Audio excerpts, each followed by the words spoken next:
అసలు శివతత్వానికి ఉన్న గొప్పతనం ఏమిటో తెలుసా? భక్తుణ్ణి నెత్తి మీద పైన పెడతాడు, తాను కింద కూర్చుంటాడు.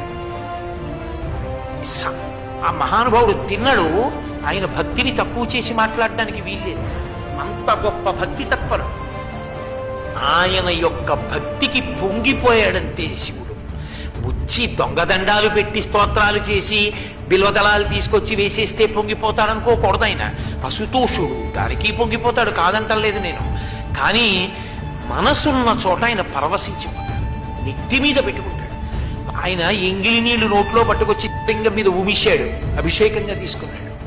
అంటే మనం చేయకూడదు, తిన్నడికి తెలియదు కాబట్టి చేశాడు, దాన్ని భక్తితో స్వీకరించాడు. కాలి చెప్పుతో శివలింగాన్ని తుడిచాడు, కూర్చగా అంగీకరించాడు.